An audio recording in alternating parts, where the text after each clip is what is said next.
There I was, the invader. I could hear the Capellan civilians screaming through my external mics, and for a second, I wasn't in a locust on a border world. I was back in the Warrens, watching the Starner dropships land. I was frozen. I'd spent my whole life hating the boot, and suddenly I was the boot. But the logic of survival is a cold mistress. I saw the reinforcements on the long-range scanners, a full lance of Capellan Green regulars coming to save their people.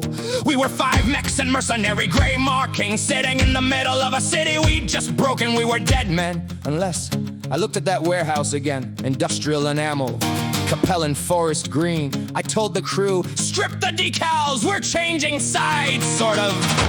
The sky was turning red while the logic was spinning inside of my head. The official had used us to clear out the way for a free world's land grab at the end of the day. I looked at Elena, she was shaking with rage, trapped like a lion in a Steiner-built cage. With a villain's mic, she whispered so low, and I knew right then that we had to go to the warehouse. I shouted and moved with some heart. We're tearing our old markings apart. We didn't have brushes, we didn't have time, just a warehouse of paint and a tactical crime. We waded the mechs through the vats of Capellan Green, the messiest company that you've ever seen. Hammer was cursing, Skid was in shock as we turned into ghosts on a Capellan rock. We looked like Capellan regulars, but too damn wet, the biggest damn gamble I had made yet. 10 minutes later, the scanner went ping, and I felt the plan start to dance and to ring a lance of Vindicators cresting the hill, coming for blood and a Capellan kill. I opened the broadcoms, I put on an act, changing the fiction to cover the facts. Oh, it's the green paint gamble, the lie and the hue, painting it green just to see the day through. With a bolt and the hammer, with a grit and the rust, turning a betrayal into a Capellan trust. I'm stripped of my honor, and I'm losing the light, but we're walking away from the city tonight. This is Captain, I set through the haze.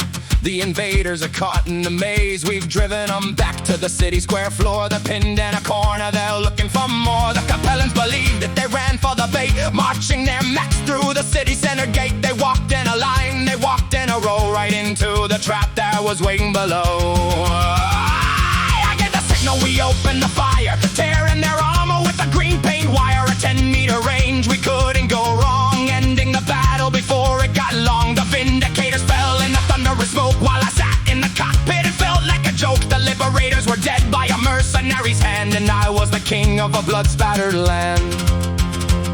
And a few days later, the sky turned purple. The Free Worlds League dropships came down like vultures. The official walked down the ramp, looked at the wreckage, and smiled like you just won a prize at a fair. He handed me a credit chip and thanked me for paving the way. I looked at my mechs. The green paint was already peeling, showing the gray underneath. I felt like I needed to scrub my soul with a wire brush. Elena wouldn't even look at me. We got paid, but for the first time, I realized that sea bills have a weight that has nothing to do with gravity. We load in the leopard and we left them behind, with the Capellan ghost in the back of my mind. The supposedly easy job was a disaster seed, and I was the gardener who planted the need. I'm a captain of nothing, a leader of lies, with a brimstone-born shadow in both of my eyes. I checked the next contract, I looked at the line, waiting for the logic to make it all fine.